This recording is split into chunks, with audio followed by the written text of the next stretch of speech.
राजकारणातले भाऊ बहीण आपण जर पाहिलं तर अनेक आहेत, परंतु मुंबईत ज्यांची सध्या चर्चा नेहमीच आपल्याला पाहायला मिळते, प्रसाद लाड भाजपचे आमदार आणि चित्रा वाघताई आपल्यासोबत आहेत. आज भाऊबीजेचा दिवस आहे, साहजिकच त्यांच्यासोबत आपण या सगळ्या गप्पा मारणार आहोत. भाऊ, दरवर्षी तुम्ही रक्षाबंधन असेल किंवा भाऊबीज असेल, चित्रा वाघ ज्या तुमच्या बहीण आहेत त्यांना नेहमीच तुम्ही जे आहे ते हे सगळे कार्यक्रम राबवतात. आज सुद्धा भाऊबीजेचा कार्यक्रम आहे, काय कंदे सांगा. दरवर्षीप्रमाणे यावर्षी देखील ताईच्याकडनं पहिली भाऊबीजेची सुरुवात झाली. खऱ्या अर्थाने एक नात्याचा गोडवा ज्या माध्यमातून आपल्याला दिसतो तो भाऊबीजेचा क्षण असतो. आणि चित्राताई न चुकता रक्षाबंधन असेल किंवा भाऊबीज असेल या दिवशी येते, औक्षण करते, आशीर्वाद देते, मिठाई खाऊ घालते. त्याचा खूप मला आनंद असतो आणि या दिवसाची मी देखील वाट पाहत असतो की ताई कधी येणार आणि या दिवसाची सुरुवात कधी होणार. आणि आपल्याला देखील माहिती आहे की मला वाटतं 4 ते 5 वर्ष झाली आपणही सातत्याने या दोन्ही कार्यक्रमाला सर्वजण असता. आणि खऱ्या अर्थाने भाऊ बहिणीमधल्या नात्याचा जो संबंध आणि गोडवा जो जपण्याचं काम आहे हे आम्ही दोघांकडून करत असतो. अनेक वर्षापासून एकमेकांच्या तुम्ही राजकारणात आहात, परंतु इच्छापूर्ती जी आहे ती मोठी होताना दिसत नाही. ताईंच्या सुद्धा अनेक इच्छा आहेत. काय वाटतं आजच्या दिवशी तुम्ही काय आशीर्वाद देताय किंवा काय मागणं मागताय? नाही, आम्हाला इच्छापूर्ती ज्या आमच्या आहेत त्या पूर्ण झाला, कारण आमचा इच्छापूर्ती गणपती बाप्पा जो आहे तो सर्व पाहत असतो आणि योग्य वेळी योग्य निर्णय घेणं ही त्यांची क्षमता आहे. त्यामुळे आज जे काही त्यांनी आम्हाला राजकारणामध्ये दिलं आहे ते आमच्या अपेक्षेपेक्षा खूप जास्त काही दिलं आहे. त्यामुळे जे अजून काही पुढे मिळेल ते त्यांच्या आशीर्वादाने, बाप्पाच्या आशीर्वादाने मिळेल ही मला पूर्णपणे खात्री आहे. ताईला देखील मी याबाबतीत राजकीय तिच्या इच्छा पूर्ण व्हाव्या यासाठी मी शुभेच्छा देतो. आणि भविष्यात आपल्याला देखील पाहायला मिळेल की चित्राताई या महाराष्ट्राच्या देशाच्या राजकारणात एक उत्तुंग व्यक्तिमत्व म्हणून आपल्याला पाहायला मिळेल. चित्राताई आपल्यासोबत आहे. ताई, भाऊबीजेचा दिवस आहे, काय एकंदरीत आजच्या दिवसाचं? माझ्या सगळ्याच राज्यातल्या भावांना माझ्याकडनं शुभेच्छा आहेत. मी फार भाग्यवान आहे. दरवर्षी रक्षाबंधन आणि भाऊबीज प्रसाद दादापासून सुरुवात होते. अशा खूप दादांच्या बहिणी आहेत, पण त्या सगळ्यांना संधी मिळत नाही. पण मला मात्र दरवर्षी आमच्या सणांची सुरुवातच इथनं होते. दादाचं आणि माझं नातं हे राजकारणाच्या पलीकडचं नातं आहे. गेली कित्येक वर्ष आम्ही राजकारणामध्ये एकत्र काम करतोय आणि त्याच्यामुळे एक पवित्र नात्याचा हा सोहळा आहे. सुखामध्ये दुःखामध्ये एकमेकांच्या सोबत उभं राहणं. आणि माझा दादा म्हणजे हिरा आहे, प्रसाद दादा. आणि त्या दादाला अगदी त्या हिऱ्याची पारख करणारे जोहरी म्हणजे आमचे देवेंद्रजी आहेत. आणि त्याचं कार्यकर्तृत्व जे आहे त्याला आणखीन उभारी देण्याचं काम या माध्यमातून झालं आहे असं म्हटलं तर चुकीचं ठरणार नाही. तुम्ही जर बघितलं असेल तर अतिशय सुंदर सुसज्ज असं डायलिसिस सेंटर तिथ्या ठिकाणी चालवलं जातं, अगदी निशुल्क.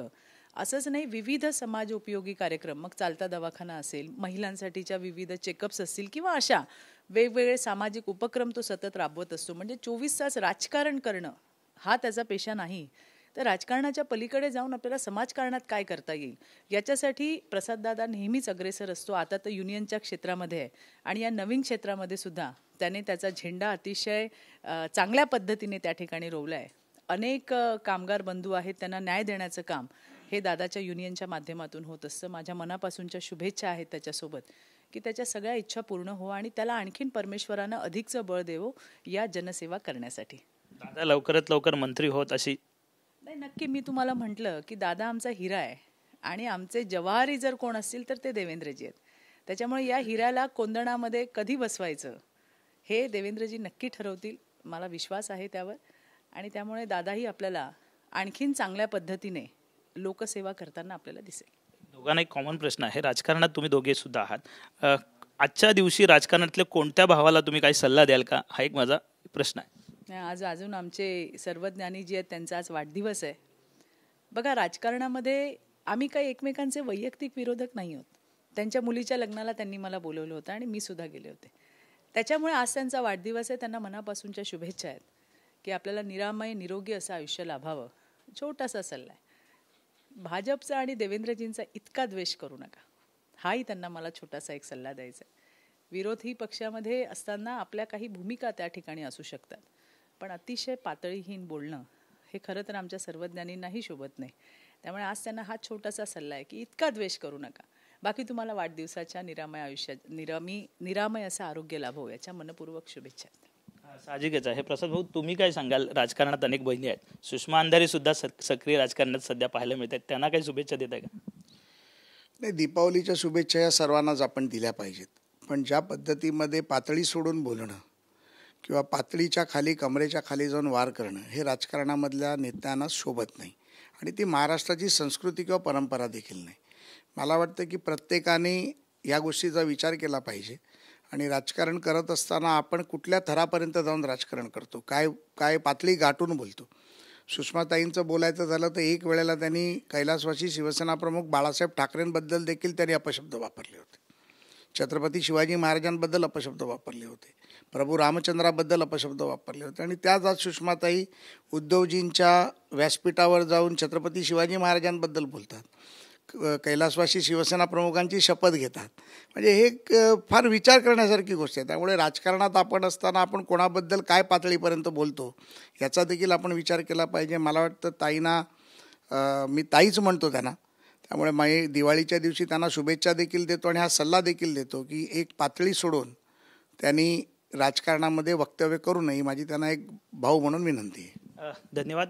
साहजिकच आहे, दोघांचाही भाऊबीजचा हा संपूर्ण कार्यक्रम इथे साजरा होतोय आणि विविध गप्पा ज्या आहेत त्या आपण या ठिकाणी त्यांच्यासोबत मारायला पाहायला मिळतात. कॅमेरामॅन गणेश सोबत विनायक डावरुंग, TV9 मराठी, मुंबई.